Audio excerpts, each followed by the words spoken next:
Well, Rodney's right. This preaching is kind of a dangerous occupation in a way. Although I will say, fortunately, there's more encouraging people than there are discouraging people. I say, I remember that lady. She didn't like the ties I wore either. I don't think I stood a chance with her, to be honest with you.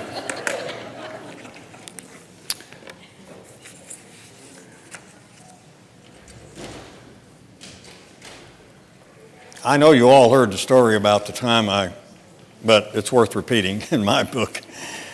The time I went down to Florence, Alabama, years ago to preach, and I was just driving down the Natchez Trace. I don't know, I just enjoyed that. And that was the time Roy Young said to me that I looked discouraged and depressed. And I was a little, to be honest with you. He said, what'll cheer you up is to get a permanent. You remember that, right? I take it from me, that does not cheer you up, okay? But I went ahead and got one anyway because what do I got to lose, you know? So I'd gone there the preceding Sunday and spoken, and got the permanent and went back the next Sunday with the permanent, okay? And after I spoke, one of the elders came up to me at the college church where I'd spoken and said, a lady came up to me and said, where in the world is that preacher we had last week? He's lots better than this guy.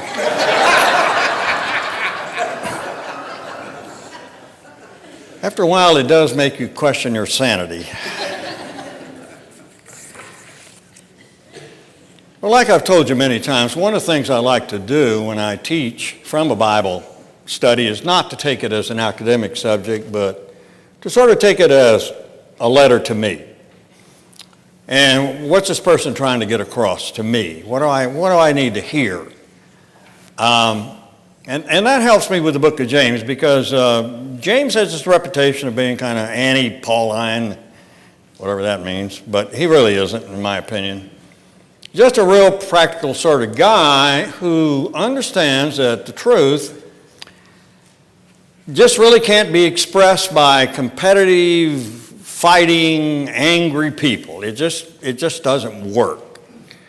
And so he spends a lot of time on that, and maybe get a little tiresome to you because you feel like, well, I'm not that kind of person. And it's kind of like today, you know, I'd never go up to Jesus and say, hey, how about making me vice president? You know, I'm not sure I can handle that, you know. That is so odd, you know, but whatever that's all about, I guess there is a need in each of us to be ascended in some ways. But as I looked at James, I think, well, what James is saying is that we can't really do evangelism or the truth. We can't share the truth if we don't do it in the right way somehow. That's really essential. Let's see. So we know God wants people to share his truth, right? Now, what James has said a little earlier in verse 13 of chapter 3 is, who is wise and understanding among you? Let him show out of his noble lifestyle his works that have been done in gentleness inspired by wisdom. So right away he's saying, who's wise and understanding about you? Let me see your lifestyle. Let me see what kind of person you are. Because truth must be expressed by those whose lives are true. Otherwise, it's really not the truth. Now, that's a point James makes over and over. And I often thought about evangelism. You know, it's a touchy subject for us. We have real problems with evangelism. Preachers start talking about evangelism, we start thinking, well, yeah, I don't have that kind of calling, that's for sure. But, you know, I think the reason that we feel that way is we focus so much on technique. You know, is it friendship evangelism? Well, I'd hate to think it was anti-friendship evangelism. Is it knocking on doors? Is it, we're here to take a survey? That's a good one. What's it all about? It's about handing out a tract. Is it about preaching on a court step at the county courthouse? What? It's not about technique at all. The New Testament doesn't even talk about technique. It doesn't say, it doesn't look like Robert Coleman, the master plan of evangelism, like Jesus had this plan, you know, and it's got these 3 points to it. That's us. We come up with that sort of stuff. Technique is not that important. What's important is your life. If something's important to you, you just have a way of sharing it, that's all. It's not like a duty. It's just something you can't help in a way. So if you get your life right with God, things are going to come out about that. Good things are going to come out, and they're going to come out in the right way because your life is right. That seems to be what James is saying. So he wants people that are open to asking for wisdom, because anybody goes into this thing thinking you got it figured out ahead of time, and I say often, well, I knew the answer to that 25 years ago, but I don't now.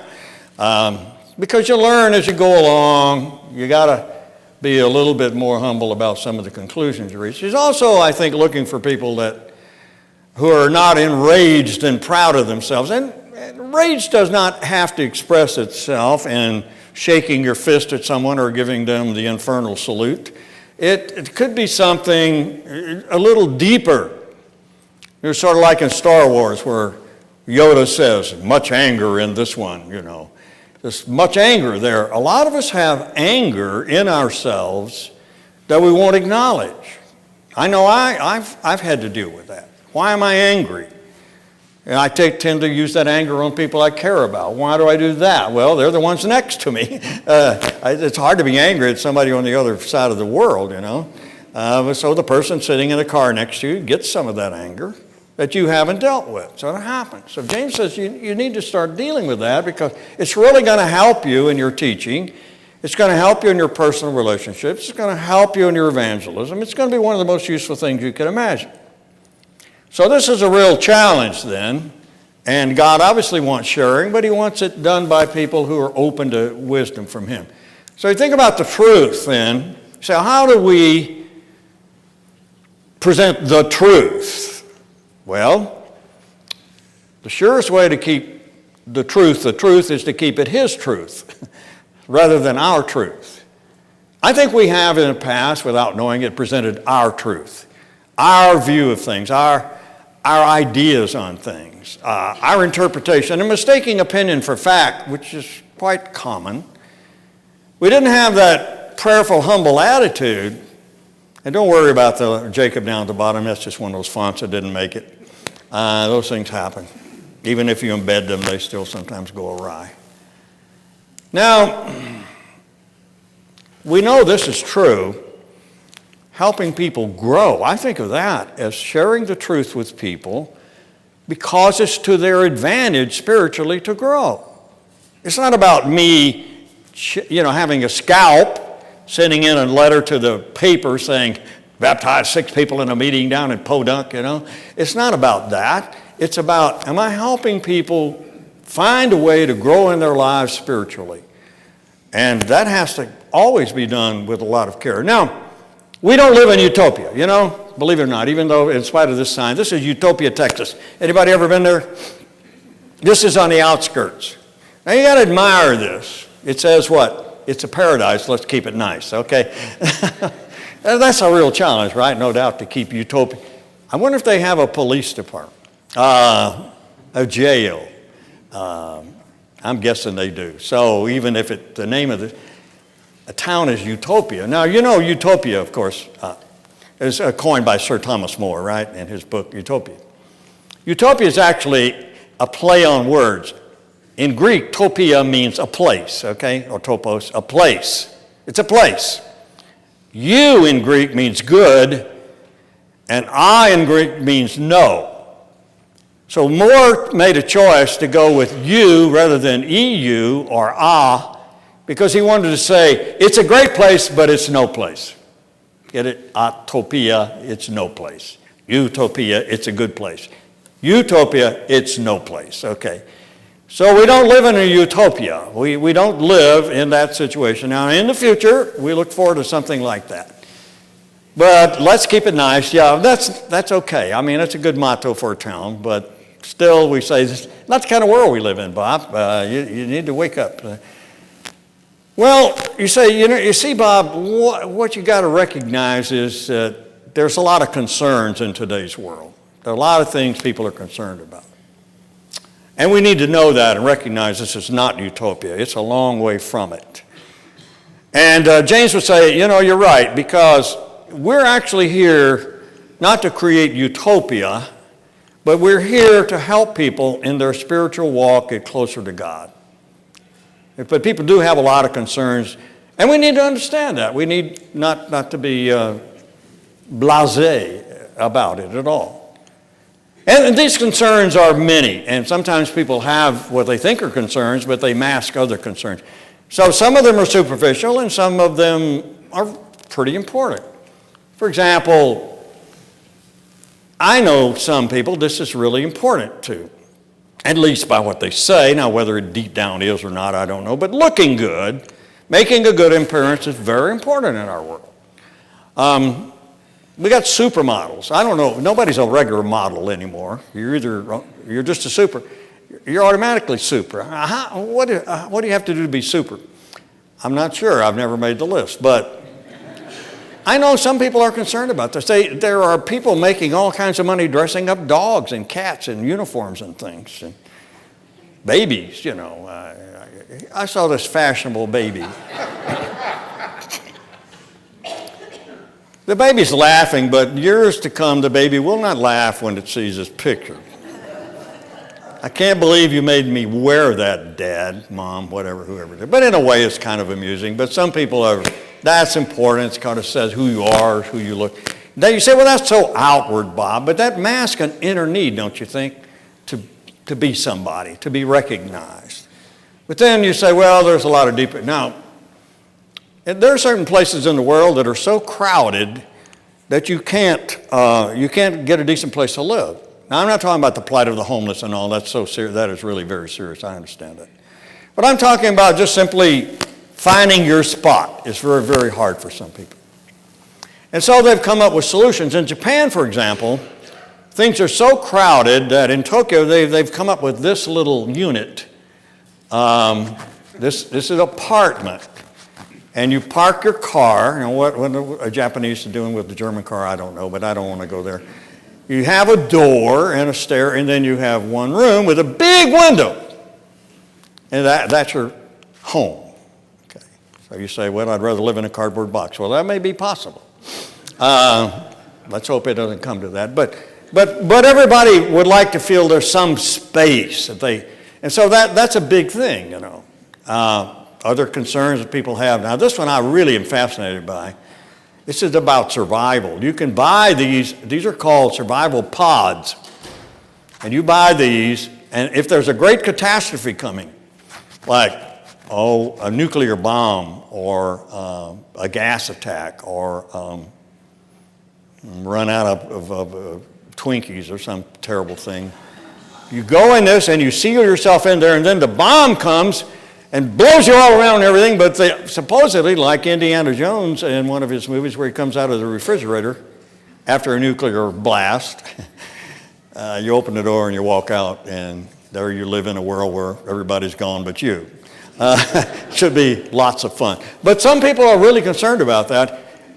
Now, it isn't as bad as the time, I think, was after World War II where they were selling bomb shelters. Remember, everywhere, everybody got in the bomb shelter business. And I remember driving to Iowa North up to debate in the University of Kentucky years and years ago, and we passed by a guy that was selling bomb shelters, and he stopped and got out and inspected like he's thinking about buying one. Good old hour, you know. They probably got a red one too. And then there are losses that we have in life. Now, this young man is David Garrett. He's a great violinist.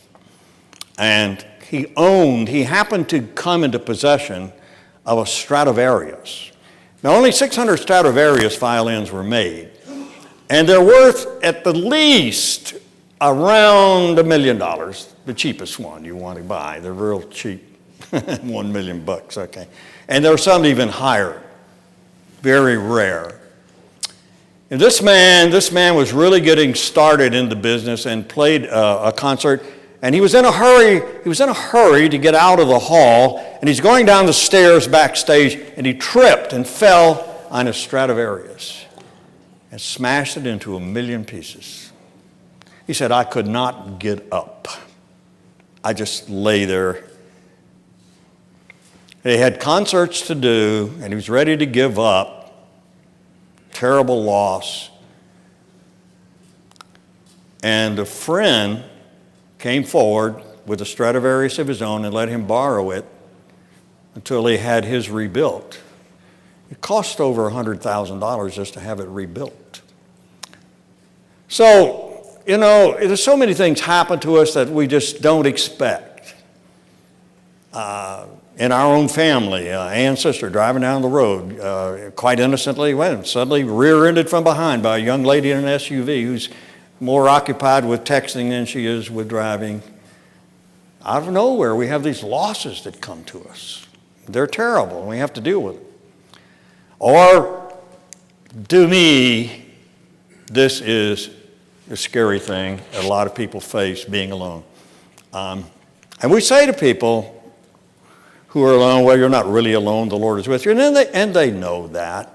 And God's people are with you, and that's certainly, hopefully, to be true. But yet, that's something to deal with, And it's a fear. Many people have a fear that they can't handle that, but you will be able to handle it. Now, but you see, unless someone comes to you with a word of encouragement, with a word based on a lifestyle that's honest and transparent, you're not going to believe it, But being alone, yes, a terrific thing to deal with. And to be honest with you, we can't really help any of these people, or even ourselves, if there's no peace in our own hearts. You can have the greatest technique in the world and be the greatest presenter of the gospel, but if it isn't in you, James would say, it's kind of in vain. It's not really going to work. For James, probably, if you were to say, James, would you come in and teach a class on evangelism? He'd come in and try to get everyone to accept the peace of God in their hearts and to treat their brother and sister with respect and dignity and honor. And then out of that would grow sharing, you see. But we do it inside out sometimes. So that's pretty important. Now, we don't want to be like this, I don't think. The grouchy cats are in now. The grouchier looking the cat, the more desirable they are for some reason. I don't know what that's all about. But we can't be this way because it muddles the message. And the last place any of us want to end up, and I understand they're building one of these down in Heartland, so I may be wrong. You don't want to end up here, right? This is the angry folks' home, okay? And see their motto on the side? Grrr, okay. And that's a rhinoceros head. Don't ask me what it's doing there, I guess. A rhinoceros is not known as a happy beast, okay? That's on the left side, the silver thing, okay, in case you're curious. Now, I don't end up here, you see, because that's where I'm going to go. I think that's kind of hell, really, in a way. It's just a bunch of angry people who can't get along. And there's a lot of illustrations that point that out, but I'm not going to follow up on them right now. So, where do we go from here? Well, now, James says, I need for you to think about something here. So he says, you know where all this fighting comes from? It comes from the fact that we haven't gotten over number one yet. We haven't gotten over that desire that we have to get more than the next guy and to be more important than the next guy. The very thing Russ was talking about today. And so, and it's messed up your prayer life. And it's messed up your prayer life so much. So we've got to find a way to get back to that. The key, I think he's saying, is to get that prayer life going so you can be close to God, because once that happens, then the rest falls into place. But here again, there's a problem, and so he has a warning. There's a warning to us here about a problem about this that's going to get in the way we need to think about. And the problem is, it's not one of these impersonal warnings. I don't see warnings in the Bible as being sort of scary things like, bridge out, you're going to die, but more the advice of a good friend. I don't think it's kind of like just an impersonal message like this, stop. I mean, that's good, but it's no, God doesn't probably care about you much, or this. I always thought this was kind of a funny one in a way. I don't know.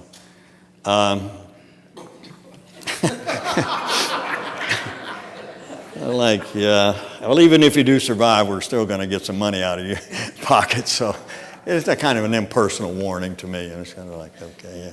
Today you will die, or it's going to cost you $200, whichever comes first. Sometimes I think that we enjoy telling people they're going to go to hell. It's kind of satisfying. I think the Westboro Baptist Church out in Topeka really has majored in this very well. They seem to enjoy it. So I think that it's become a kind of an attraction for people who are very angry. And wouldn't you like to preach there? Wouldn't that be fun, What would you say? If you ever smile once, I think your face would probably crack and fall on the floor. What kind of an atmosphere is there? Our church dinner must be wonderful. Probably all they ever have is like jalapeno chili or something. I mean, the Tums there, are probably selling for $10 a package. That's so impersonal. James didn't really get into that. I think it's more the kind of thing your dad would say to your mom, son, I just don't want you to get hurt. It's more that in the Bible than it is, I want to clobber you dudes, because you're all screwed up, and it's going to be a great pleasure to fry you, a bunch of you. Sort of like the rabbi was once asked in the first century, why did God make so many Gentiles? And he replied, because the fires of hell needed more fuel. Well, that's a pretty negative impression. But some people are that way, and they sort of rejoice in there. Years and years ago, when I was a kid, I remember hearing a radio program put on by some church, and it was about a lady and her husband go to heaven. And they're driving down the highway in heaven, and she says, just like I thought it'd be, no traffic. And she says, oh, look, there's hell. We can see hell from here. There's Cousin Wilbur. And then she hollers, Wilbur, I told you if you didn't straighten up where you'd end up. It's like she's getting the utmost joy out of this telling Wilbur, he's going to go to hell, and sure enough he did. So I don't really see that as a Bible kind of thing at all. And I don't think James is going to be there. But this is sort of like, well, what do we need to keep our eye on? When he introduces this idea of the world here. Okay, now let's think about the world. He brings up the world. Okay, so he says, now here's what he says, okay? Unfaithful people. Don't you know that friendship with the world is hostility to God? Does it mean you can't be a nice guy? You can't get along with people in the world? Does it mean you're supposed to be this prophet of doom? No. That is so far away from what he's getting at. He said what you're doing is you're trying to relate to God, and that's important to you, but you also feel what the world has for you is just as important. Just as important as what God has for you. And so you're divided. And you really got to make a choice, Is it going to be God or the world? Now, what does he mean by the world? Well, to world, I've heard people say, that's worldly. Years and years ago, I was preaching in Baton Rouge, Louisiana, at North Boulevard Church of Christ, going to LSU, doing graduate work.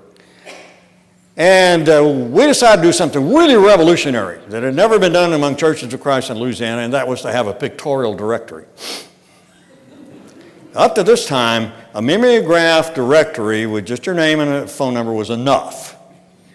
But no, we were going liberal. We were going, that's what people said. They said, this is so worldly, Bob, to have our pictures in a directory. It's so worldly. It's just like the world. And I'm thinking, how's that like the world, But there were people who refused, and a lot of them to have their picture taken because it was so worldly. Somebody says, well, he's a worldly person. Well, how is that? Well, he goes to a bar every now and then, or he dances. I'd dance if I could. In fact, it's supposed to be good for your health, and everything. If they're dancing, I see it now, they're so far apart from each other, I can't see what the danger is. But, maybe I'm wrong. They're just out there doing their thing, separately. It's like, but the world, in the Bible, the world is really to possess the dominant attitude of the world. It's not doing something like going to a bar and having a drink or something like that. It might be part of it, but overall it's having the attitude of the world, which is fiercely competitive, extremely arrogant, ascendant, and number one is so important, being recognized, all that we talked about this morning in the sermon and so forth. That's the world. See, that's what they mean by worldliness. They mean having the dominant attitude of the world, that who you are and the power you can exert is the most important thing. And James said, you just can't bring that into the church. And the reason is, biblically, the world is kind of upside down. It's sort of, now that's probably not really upside down. If you got out in space, I understand. I know all of that. But still, we don't ever envision the world. So in some way, its values are upside down, you see. It doesn't have the values of God. And the bad thing is the future doesn't look good for the world. The world, Paul says, is passing away. The form of the world is passing away. What he means is it can't hold up. This doesn't hold up when things get tough. This being arrogant doesn't hold up. This telling you off doesn't hold up. This not cooperating with you, it won't last. It can't build anything lasting, either in a personal relationship or in a church or in society in general. You got to bail out of this because it doesn't work. Now, one of the things that we see today and that we've got to get over is we live in a world where people at one time believed they were entitled to their opinion, but they weren't entitled to their facts. But now we live in a world where people believe their opinion are facts, is the fact. These are the facts.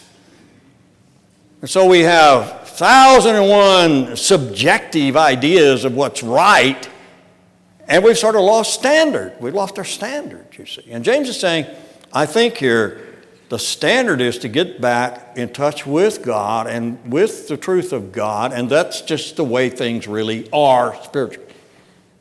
So my opinion might have a fact or two in it somewhere, but when I start thinking I don't need facts because the fact that I've got this opinion about something makes it a fact, it kind of leads you to very dogmatic stance about things. Well, I think that, so it must be true. Not necessarily so. Now, I've been amazed lately. Is that good to say? I never cease to be amazed. I hate that cliche, but. So I'm on Facebook. Well, why am I on Facebook? Well, I keep up with people there a lot. A lot of it's good, but I'm amazed. There are people I know that are brothers and sisters in the Lord that post on Facebook, and you would not believe some of the vitriol and hatred that they express. Most of it's kind of political in nature. Demonic almost, some of it. And I don't think they're even aware of it. It's just the world, that's what the world does, you see. It tries to destroy people. Well, can we learn how to disagree with someone without trying to destroy them? I'm not sure the early Christians really felt all that great about Caesar, but they were told to pray for him. I mean, does that matter that the world sees us hating? I can't see the good that it does.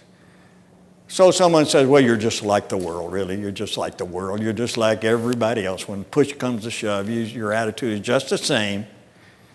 Well, you're not going to find that a very much of the salt of the earth. Is it true? Now, I need to look at that. Okay, so you say, I'm ready to clean up my act. Good. By the way, you can buy these vacuum cleaners. They're made in England, if you're interested. They're expensive, though. And they'll help you clean up your act. So where James has said, what you need to do is to realize God, just because you got a bad attitude and everything, and you've been operating out of worldly ideas, you're going to be all right. Because, and he shares this right here, God gives. Now, James, over and over again, God gives wisdom, God gives this, he gives that, gives good gifts. So right here he says, he gives the Spirit to dwell in you because the Spirit yearns for God, and the Spirit will help you get your loyalty back with God again. The Holy Spirit doesn't come to make you weird. The Holy Spirit comes to give you the power to desire this great relationship with God. He says, you don't think that the Scripture speaks in vain that says the Spirit that he made to dwell in us yearns into envy. That is to say, God is in some way jealous The fact that we're sharing our spirit that he's given us with the world. They don't know what to do with it. You use the Holy Spirit in your life. And then he says, if you just would humble yourself, and I love this phrase. I love this phrase in chapter 4 where he says, but he gives greater grace. Verse 6. He gives greater grace. Therefore, it says, God resists the proud, but gives to the humble grace. Let's open our lives back up again to the grace of God, and it can't come to us in arrogance because the arrogant really don't want the grace of God. They don't see any need for it. But once you get a church that's humbled and people that are humbled and want God, grace, God gives greater grace. A fabulous idea. So in the giving of God, we find the solution to this problem. The solution, I suspect, to our own dealing with concerns, the solution to the problem of evangelism, so to speak, if there is a problem, and of our own awareness of the presence of God in our lives is seen in that peaceful attitude. Well, I like something Louis Smeedy says in one of his books, that because God is in our lives through the Spirit, we have hope. And hope is what keeps us going on our uncertain journey. And as we travel down the road of life, then we remember how important it is to let God continue to sustain this hope. Now, I've never been to Lithuania, but I was reading about a place in Lithuania called the Hill of Crosses. And it's in this town. Have you been there, any of you? Let's try pronouncing it. I'm going to say Siolii. Anybody else got a better idea? Good. We'll stick with that until we. You know what it is? I know where it is, Bob, yes, but I had a comment. Oh, is it to do with Sialu? It's hard to have a comment in your class because you're so thorough in what you say. I live in Utopia. You live in Utopia? I live in paradise. You do? Well, good for you. Do you have a police department? I have a beautiful wife, a beautiful family, a beautiful home. I have a beautiful Savior. In spite of all that, I think, am trying to earn my way to heaven. It's not going to work, Larry. It's not going to work. You don't have enough money to do that. You can't afford it. Somebody else has to pay that price for you. Thank you for being Mr. Grace and reminding us constantly that it's only through grace that we get there. I mean, it's not like, we got all these options, I want you to think about this a minute, Larry. The Lithuanians had this hill, and they had, everybody would go out every now and then when they had some need or some sickness in the family, and they'd put a little wooden cross on this hill, okay. When the Russians came in 1940, they said the crosses have to go. They bulldozed this hill flat, the Russians did. When the cross left. Every night, the Ukrainians would sneak back and stick a few more crosses down. Next day, the Russians get up and level again. This went on until 1988. Every day, the Russians would flatten it, and every night, the Ukrainians would put some more up. Lithuanians, okay, I'm sorry. I apologize, Lithuanians, okay. The Lithuanians. Finally, in 1988, the Russians gave up. And then, of course, in 1990, you have the fall of the Soviet Union, and Lithuania becomes once again an independent republic. Now, if you go there, I read there are thousands and thousands and thousands of crosses on this hill. And the people of Lithuania said during all those years of Russian occupation, that sustained us, the cross. Just seeing the cross sustained us. Well, that's kind of where I think James is trying to invite us back to, if you will. And that should solve the problems of any overbearingness, although I must admit I haven't seen a lot of that here. I have seen it, though, in other places. Well, the truth will only be recovered by people who let it speak to them and shape their lives first before they even think about sharing it with someone else. Well, okay. If you get to Lithuania, let me know, will you? God bless you all. Watch out for the groundhog.